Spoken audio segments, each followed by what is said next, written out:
Here we have the Trufree O1 open-ear wireless earbuds, or open-fit earbuds you can apparently call them. Let's open the box and see what's inside. I sometimes wonder what the benefit of shrink wrap is to humankind, but here we have it. I suppose it shows that no one has messed with the product before me. I'll need my rusty razor blade to do this neatly. Okay, that could have been more neatly. Doesn't matter, I'll rip in. Let's have an all-round view. I've been told that it's O1, not 01. I'll try and stick to that, but who knows whether I'll slip up. It's a nice, snug fit. How does it open? Aha, simple as that. So here we have the charging case with the earbuds inside. It may just look like a charging case, but apparently there's a lot goes on inside these things. I put a link in the description if you want a flavour of how complicated things can be. But of course, hopefully not for the user. Instructions. Don't lose them. I didn't do that. Looks like whoever put this package together was a bit ham-fisted.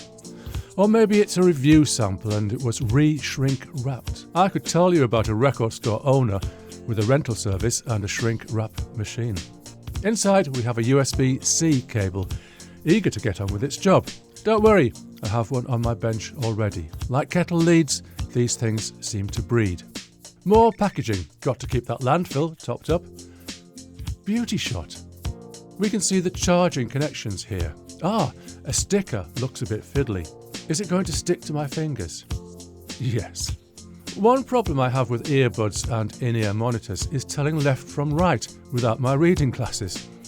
But these just come out of the case the right way round, so no problem. One more beauty shot and we can call the unboxing done.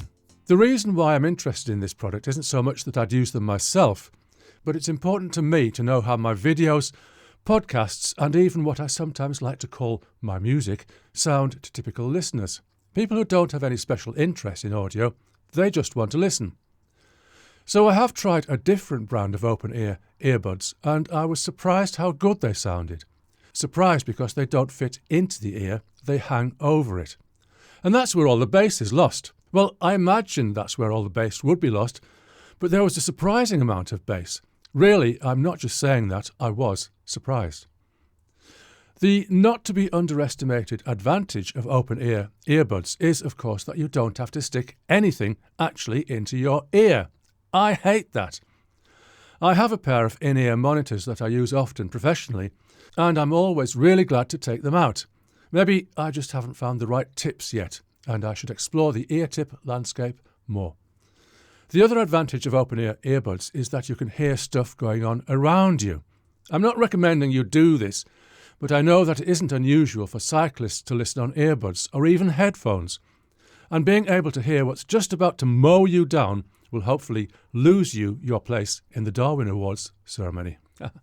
Now, what's interesting? Well, lots. So, in no particular order, I'm first going to mention something really important. Don't lose the manual. The manual is small and the print even smaller. I needed my +3 reading glasses. +2 just wouldn't do it. The reason I say don't lose it is because the Trufree O1 earbuds have an enormous range of functions. Well, just the ordinary stuff you'd need. But if I say that to toggle game mode, you triple tap the left multifunction button, and to advance to the next track, you press and hold the right multifunction button for 1.5 seconds, and to reset the Bluetooth, you hold the button in the case for 10 seconds. Well, I don't know about you, but I'm never going to remember all this stuff. The few most used functions maybe, but the others that I'll only need once in a while, well, I'll just try not to lose the manual. This isn't a criticism, by the way, it's just a fact of 21st century living, I guess. The alternative, I suppose, would be an app. Oh, there is an app. But I couldn't get past the scanning in progress screen. Probably my fault, but my patience for this kind of thing is limited. Back to the earbuds. What do they sound like? Well, like the previous open-ear earbuds I tried, I'm amazed how good they sound.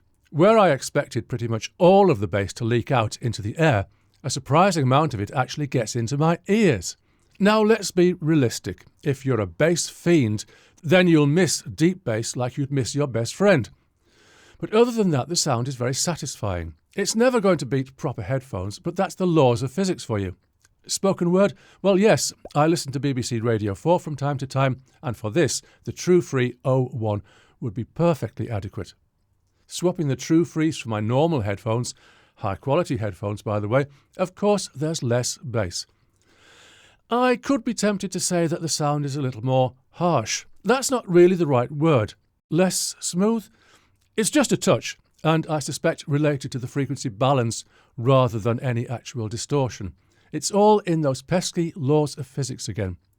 For all the good points of the open-ear design, I'd stick my neck out and say that I don't think they will ever sound as good as normal headphones, or normal earbuds of decent quality, or in-ear monitors. Laws of physics. I blame Brian Cox. Let's move outwards from music listening, which, to be honest, is a bit old-fashioned now, isn't it? People mainly want to socially connect. And, of course, you'll do that through your phone with a regular phone call. Remember those? Messenger, WhatsApp, Zoom, Teams, the options are, apparently, endless. But however you communicate via audio, you'll be listening and speaking. Just remember to do your fair share of listening. I think I've covered listening well enough because it's the same as for listening to music. The Trufrees sound good. But speaking, well, this is another issue. What we want here is not necessarily good quality audio. You won't be recording your latest hit single on these. For communication, what we want is A, intelligibility, and B, low background noise. So, contrary to the principles of pro audio and hi-fi, intelligibility can be increased through distortion. Take some small plane flying lessons on YouTube and you'll hear both distortion and intelligibility. Well, sometimes a bit too much of one and a bit too little of the other for my taste, but don't worry, I'll be staying firmly on the ground. For obvious reasons, I can't show you what these earbuds sound like for listening, but I can give you a demonstration of talking, as if you haven't already heard me talking enough. My method is to record into WhatsApp and send an audio message to myself. I think that's a reasonable facsimile of normal use. I'll use my radio to provide some background noise. Here we go.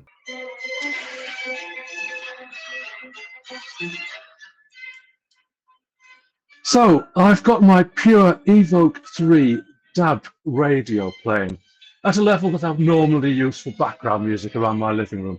And I'm standing about half a metre from it, and the music is playing, so you can judge the effectiveness of the noise cancellation. Here's a poem. I wandered lonely as a cloud that floats on high o'er vales and hills, when all at once I saw a crowd, a host of golden daffodils, beside the lake, beneath the stream. I've forgotten the words. Oh well, that'll do. That was fun, wasn't it? Thank you, BBC Radio 3 and Mr. Mozart with his Piano Concerto number 25. I'd shout out the performer, but come on, what are my chances with that? For the purpose, I'd say that the background noise cancellation is excellent, and my test is probably more extreme than most real-world uses. So yes, everything checks out here. Not the cleanest sound, but good for the purpose. And I have another, different demonstration for you. I'm finding on my iPhone that not all of the apps that record audio will work from Bluetooth, but one that will is GarageBand. So I'll record a sample into this and check out the audio quality and background noise cancellation. So here I am with GarageBand and I'm talking normally, as you can hear, and I haven't changed any of the settings, but I'm getting a good input level and things hopefully will sound fine. I wandered lonely as a cloud that floats on high o'er vales and hills, when all at once I saw a crowd, a host of golden daffodils, beside the lake, beneath the trees, fluttering and dancing in the breeze. I'm going to go and find some background noise now. So here we have some background noise, some nice Tchaikovsky. I do know this piece, but I can't put a name to it. Okay, what we have here is much improved audio quality and no background noise cancellation. I got a similar result with the Blackmagic camera app. I can't imagine myself ever wanting to record into GarageBand, but it's a possibility perhaps, and you can judge the audio quality from my demonstration. What next? Bluetooth 5.3. That's all I have on this. I don't have any more detail in the specifications. Bluetooth versions and codecs will be a topic for a future video, but for now I'll imagine that people who are interested in this product just care that it works, and of course it does. I can mention playing time, which is 10 hours and up to 45 with the charging case. I'll take that on trust. Now, here's the biggie. Comfort. If I'd only just heard there were such things as open-ear earbuds, I would be very interested. Headphones are bulky, conventional earbuds and in-ear monitors stick into my ears, which I don't like. So, with my index finger hovering over an Amazon Buy Now button, my thought would be, are these really going to work, and are they going to be comfortable? I think I've covered how well these earbuds work, which is, laws of physics considering, very well. Are they comfortable? Yes, very comfortable. Like the other pair I tried recently, I found myself forgetting I was wearing them. They're very secure too. As you may have noticed, I wear a costume for my YouTube videos, at least for the ones I appear in. So I'll be taking off my normal t-shirt, putting on my YouTube t-shirt, then in reverse when I'm done filming.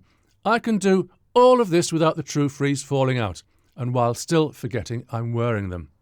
If I think about it, I can feel them, but in comparison with regular earbuds or in-ear monitors, the comfort level is Marks & Spencer's best ever pork sausages against Richmond, the nation's favourite. UK viewers will know what I mean. Viewers in other parts of the world, give us your favourite chalk and cheese comparison in the comments. Gamers! Do I look like a gamer? No, I get all the excitement I want making YouTube videos.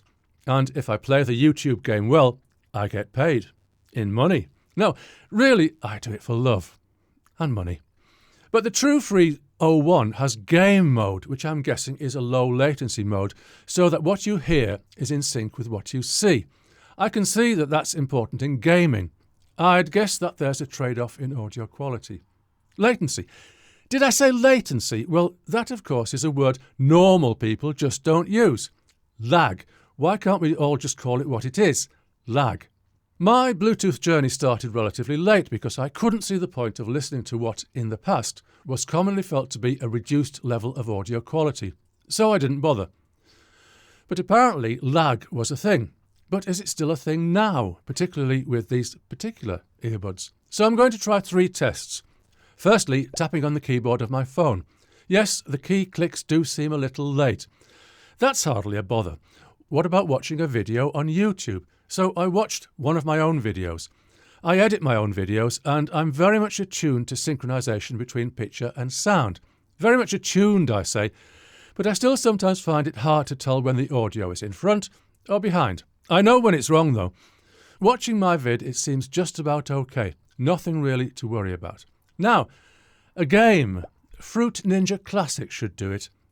It does seem that the audio from my swipes is a tiny bit late. So, I tried game mode.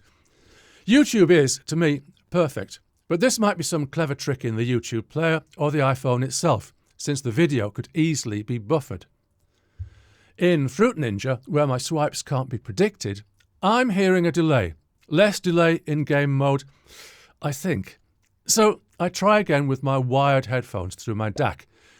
You know, I don't know whether I'm hearing any improvement. My somewhat vague conclusion on this is that I don't think that for me, lag is going to be a problem. Your mileage may vary. As for audio quality in game mode, I'm not sure I can hear any difference myself. OK, you want to know if there are any problems with the Trufree O1. Yes, there is one.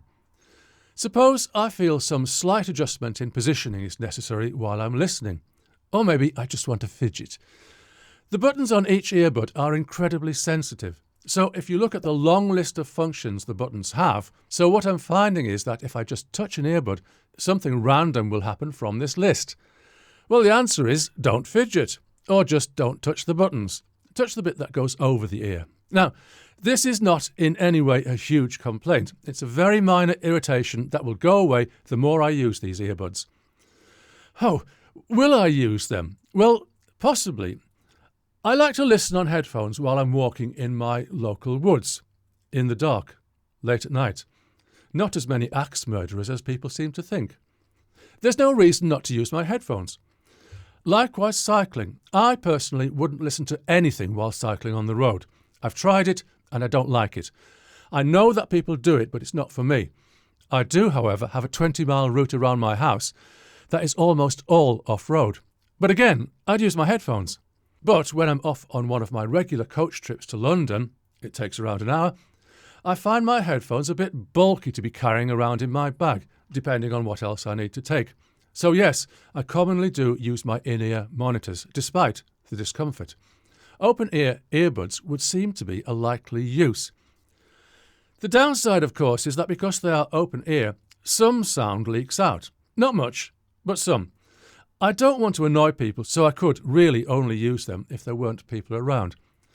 But how would I know that in advance? Of course, what I should be using open-ear earbuds for is going for a nice, healthy run. I have no excuses. I have running shoes, knock-off Nikes. I should. And of course, I should be maintaining my muscle mass for old age in the far, far future by working out at the gym. In either of these, unfortunately unlikely scenarios, my headphones would just fall off. These earbuds, I'm pretty sure, would not. Anyway, I hope all of this helps your purchase decision. As I've disclaimed in the description, I was sent these earbuds, but there is no other payment involved. See you soon.